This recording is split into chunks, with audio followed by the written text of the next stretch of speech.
ခုနက66ခိုင်းနဲ့မကြီးအောင်နောက်ကိုယ်တာနာကိုမညှိုးနွမ်းအောင်ဒီလိုတင်တာအသုံးပြုတာလုံးဝမလုပ်သင့်ပါဘူးဘုန်းကြီးတန်ခါသီလရှင်စသဖြင့်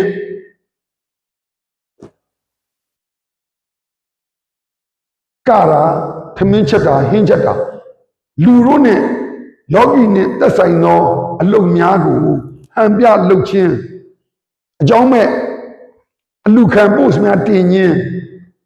တာနာတော်ညှိုးနွမ်းအောင်ဂုဏ်သိက္ခာကြအောင်မိမိတို့ရဲ့ကိလေသာနဲ့တာနာကိုဖျက်ဆီးအောင်မလုပ်သင့်ပါဘူးဒီလောက်တာနာအတွက်ကောင်းအောင်လုပ်တဲ့ဥစဉ်တောင်စကားလေးတစ်ချက်မှားတာနဲ့တာနာတော်အတွက်ဥစဉ်ဒီလိုပေးဆက်ရတာကိုကြည်ကြည်နက်နက်ခံယူပါတယ်သံဃာနာကဆရာတော်ကြီးများရဲ့ညွန့်တဲ့တိုင်းကြေးရွာအုပ်စုတွေရဲ့ဆရာတော်တွေရဲ့ဆောင်းရှောက်မှုတွေလည်းမြင်ပါတယ်ဒီနေရာမှာပြောချင်တာကအဲ့လိုဘွဲ့တွေနဲ့ပတ်သက်လို့ရှိရင်သတင်းတွေကြားရင်ရမ်းမလုပ်ပါနဲ့ရမ်းပြီးတော့မစော်ကားပါနဲ့တကယ်တိတိကျရှိရင်သက်ဆိုင်ရာကအဲ့ဒါကိုအရေးယူရန်အသင့်လို့ပြောရမှာပါဒါလေးကိုတော့အကုန်လုံးသိအောင်နားလည်သိချင်ပါတယ်ဒီလိုပဲ TikTok Facebook YouTube တွေကိုတန်ဃာတွေကလက်ထက်မှာဖုံးရှိတာနဲ့သုံးကျင်တို့သုံးပြောကျင်တို့ပြောတင်ပြကျင်တို့တင်ပြနေတဲ့အခါမှာမြို့နယ်ရက်ွက်ကြေးရွာတွေရဲ့ဂုဏ်သိက္ခာကိုညှိုးသန်းစီတယ်မိမိတို့အရက်မှာရှိတဲ့တန်ခါရာဇာကြီးတွေဂုဏ်သိက္ခာကျစေတယ်ဒါတော့မိမိမြို့နယ်မှာရှိတဲ့အုပ်ချုပ်ရေးအဖွဲ့တွေရက်ကျေးအားလုံးနှစ်နာဆုံးရှုံးသွားနိုင်လို့နိုင်ငံတော်တန်ခါမဟာနာကလည်းဒီအတွက်စာရီထုတ်ပြန်ပြီးသားဖြစ်ပါတယ်အခုလိုဦးစင်းရဲ့လှုပ်ဆောင်နေတာအောင်မြင်မှုကိုအခုခေတ်မှာဆယ်လီလို့ခေါ်တာပေါ့ဘုရားကိုညာဆယ်လီမဟုတ်ပါဘူးအတွေ့အကြုံတွေတင်ပြတယ်တရားဆွေးနွေးတယ်နောက်ပြီးကြတော့တာနာတော်မှာဘုရားဘာသာကိုဖျက်ဆီးတဲ့တာနာကိုညှိုးနှောင်းလုပ်တဲ့ဂိုင်းကနာတွေနဲ့ကိုဆွေးနွေးတယ်သူတို့ကိုထောင်ချဖို့သူတို့ကိုဖျက်ဆီးဖို့မဟုတ်ပါဘူးအဲ့ဒါကိုကျွမ်းကျင်တဲ့လူတွေရဲ့အလုပ်ပါဒီလိုပဲဗုဒ္ဓဝါဒကိုအမှားယွင်းအမျိုးမျိုးနဲ့ဗုဒ္ဓဓမ္မကိုစော်ကားဖျက်ဆီးတဲ့ဘာသာတွင်ဘာသာကြားဂိုင်းတွင်ဂိုင်းကြားစသဖြင့်အားလုံးသောပုဂ္ဂိုလ်တွေနဲ့ဥစဉ်ဆွေးနွေးသလိုအရေးယူတာဆောင်ရွက်တာကျွမ်းကျင်တဲ့ဝိနည်းတို့လှုပ်ဆောင်သူတွေရဲ့ကိစ္စပါဥစဉ်ဗုဒ္ဓကိုကြီးကတော့ဥစဉ်သိတဲ့ဓမ္မနဲ့ထေရဝါဒဓမ္မနဲ့ရှင်းပြီးတော့တတ်နိုင်သောညှိပြရင်လောဘဒေါသတွေကဥစဉ်ကကဲတင်တာပါစောင့်ရှောက်တာပါမမုန်းပါဘူးသူတို့စကားနဲ့သူတို့မှားပြီးတော့သူတို့အတ္တသူတို့မာနကြောင့်ပြဿနာတွေတဲ့ရင်တော့ဥစဉ်လည်းဘာမှမတတ်နိုင်ပါဘူးနောက်ပြီးကြတော့ဥစဉ်ဟာခွင့်မပြုဘဲနဲ့ဗီဒီယိုမရိုက်ပါဘူးပုဂ္ဂိုလ်တဦးနဲ့ရိုက်တော့မယ်ဆိုရင်ရိုက်ဖို့အတွက်ခွင့်ပြုတာအနည်းဆုံးဗီဒီယိုထောင်တာအများနဲ့ရှိပါတယ်ရိုက်တော့ကအရိုက်ခံပြီးနောက်လွှင့်ငါမှမလွှင့်ဘူးမလွှင့်ပါနဲ့66ခိုင်းနဲ့အေးယူမယ်ဆိုတာလွယ်လွယ်လေးတော့ဥပဒေရမဖြစ်နိုင်ပါဘူးသို့တော်လည်းမကျေနပ်ဘဲနဲ့နှစ်ဖက်ကြားထဲမှာရိုက်တုံးကရိုက်ပြီးရှက်လို့အတင်မခံနိုင်မှုဆိုတာတော့ရှိတတ်ပါတယ်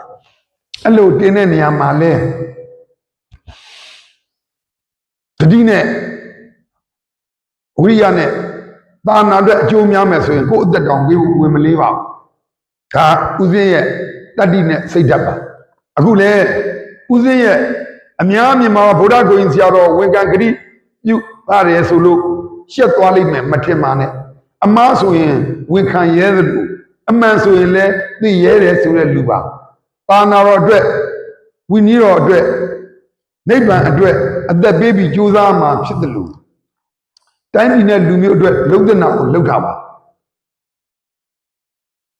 အမှုတရားမတွေ့ရတော့အသက်တရားအတွင်းမှာအမှုတရားရှိမှာပါဒါပေမဲ့သူတော်ကောင်းကဝန်ခံဂရိပြုရဲလို့ဩဝါဒပေးတာဟာဆရာတော်တမတော်ရဲ့တာဝန်ပါဒါကြောင့်ရည်ညွှန်းချက်ရန်ကုန်တိုင်းဒေသကြီးသာနာရေးမှုရုပ်ဤ25ရက်12လ2025ရက်နေ့စွဲပါစာမတ်နှစ်သုံးလုံး 36နှစ်သုံးလုံးမြင်းဆောင်36ဝိသခွင့်မိတ်သားမြင်းဆောင်ကာသနာမြင်းဆောင်ယာကာတဝိသ2981စာနဲ့ထွက်ထားတဲ့စာအဲ့စာအမှတ်ပါအတိုင်းပဲအကြောင်းအရာပါကိစ္စနဲ့ဆက်လေးရန်ကုန်တိုင်းဒေသကြီးသာနာကြီးမှုယုံဤညီညွတ်ပါစာဖြင့်ဩဝါဒပေးရန်တင်ပြလျှောက်ထားမှုအရာရန်ကုန်တိုင်းသံဃာနာဂအဖွဲ့ကမြို့နယ်သံဃာနာဂအဖွဲ့ဥက္ကဋ္ဌအကျိုးတော်ဆရာတော်များရပ်ကွက်သံဃာနာဂအဖွဲ့ဥက္ကဋ္ဌအကျိုးတော်ဆရာတော်များနဲ့မော်မြို့ဆက်တော်ကြီးရွာအုပ်စုအင်ရီသိုးကြီးရွာဘုရားကိုကြီးမဂုတ်ပဒနာကျောင်းတိုင်နေဥက္ခဓမ္မကိုပါပြင့်ဖိတ်ပြီးဌာနဆိုင်ရာပုဂ္ဂိုလ်များ၏ရှေ့မှောက်၌ဩဝါဒပေးခဲ့ရာတွင်ပေါ်ပြပါအတိုင်းလိုက်နာမည်ဖြစ်ကြောင်းဝန်ခံဂရုပြုပါသည်ဦးရင်းဝန်ခံဂရုပြုခဲ့ရတယ်အောက်ကဝန်ခံဂရုပြုချက်ဒါလေးကိုလည်းစာနဲ့အများဖတ်နိုင်အောင်တင်ပြမှာပါကာကြီးမော်မြို့နယ်ဆက်တော်ကျေးရွာအုပ်စုခရင်ရေသိုးကျေးရွာဘုရားကိုကြီးမုတ်ကုတ်ကကျောင်းတိုင်းနဲ့ဥက္ကဓမ္မက YouTube တွင်ဦးစင်း YouTube နာမည်တောင်ထည့်မထားဘူးမှန်တော့ရှင်အက္ခဓမ္မ YouTube တွင်နေရင်စရာမြစ်ဖေးဆွေးနွေးပွဲဗီဒီယိုဖိုင်ကိုထုတ်လွှင့်ခဲ့ရဒီမှာမှန်ကန်ကြောင်းဟုတ်ပါတယ်မှန်ကန်ပါတယ်အပိုင်း8ပိုင်းပေါ့ခွန်ကာကြီးခါဝေးသူထွက်လိုက်လို့6ကာကြီးခါဝေးနဲ့8ထီလာထွက်လိုက်မှန်ကန်မှာကြောင်းရေသို့ထုတ်လွှင့်ခဲ့သည့်အကြောင်းအရာများကိုပြောမိသည်ဟုမယူဆပါကြောင်းအမှန်တည်းပြောရင်တော့ဦးစင်းအဲ့ဒီဖိုင်ကိုဦးစင်းကတင်လိုက်တဲ့အခါမှာဒီဘက်ကတည်င်းအရာလူကြီးတွေစိတ်မကောင်းဘူးဆိုတာရဲ့ဖြတ်ပြီးတော့တင်တဲ့သူများဥစ္စာကိုအဲ့လိုဘယ်လိုပြောမလဲဦးစင်းရဲ့ဘူပိုင်ခွင့်ကိုချိုးဖောက်ပြီးတော့တင်တာဒါနဲ့ပတ်သက်လို့ဆရာတော်ကြီးကနောင်ကြရင်တော့အေးအေးယူဖို့လိုလဲဒါမျိုးတွေတော့အလုပ်မခံနဲ့ဆိုတာလဲပြောထားတယ်ပေါ့ဘူပိုင်ခွင့်ကိုဖြတ်ပြီးတော့တင်လို့ပဲဖြစ်ဖြစ်လူကြီးတွေတိလိုက်တဲ့အခါမှာပြောမိပါကလည်းဦးစင်းကမာယွင်းသည်ဟုဝန်ခံပါကြောင်းဘာကြောင့်လဲကိုကြောင့်သူတစ်ပါးနစ်နာအောင်ပြောတာမဟုတ်ပဲဆရာတော်ကြီးနဲ့ပြောရင်းနဲ့ဦးစင်းတင်ခဲ့တာတင်တာ9ပိုင်းမှာ10ပိုင်းမှာဒါပေမဲ့အပိုင်းလေးအတူလေးတွေနဲ့အလုံးပေါင်း10ပိုင်းတကယ်တော့အခုလိုဒီအကြောင်းကိုကြားတဲ့အခါမှာဦးစင်းချက်ချင်းပဲ Facebook နိုင်၎င်း YouTube နိုင်၎င်း TikTok နိုင်၎င်းဦးစင်းအကုန်လုံးချက်ချင်းဖြုတ်ချပါတယ်ဖြုတ်ချတယ်ဆိုတာ only me သိသိကြတာမဟုတ်ပါဘူးတခါတည်းဖြတ်ပလိုက်တာပါဘာကြောင့်လဲဆိုတော့တို့တောင်းမတောင်းနေဦးစင်းမှာအဲ့ဗီဒီယိုဖိုင်ရှိကောင်းရှိနေလိမ့်မယ်ကွန်ပျူတာထဲတော့၎င်းဖုန်းထဲတော့ဒါပေမဲ့ဘာကြောင့်ဖြစ်တယ်လဲလို့ပြောရင်ဦးစင်းမှန်ကန်သောသစ္စာပါမိမိကြောင့်သူတစ်ပါးညှိုးနွမ်းမှာပင်မမှာမလိုလားပါဘူးဦးစင်းကတော့ဆရာတော်ကြီးပြောတဲ့နောက်ကို follow up လုပ်ပြီးပြောရင်းခုနလိုတပည့်တော်လဲ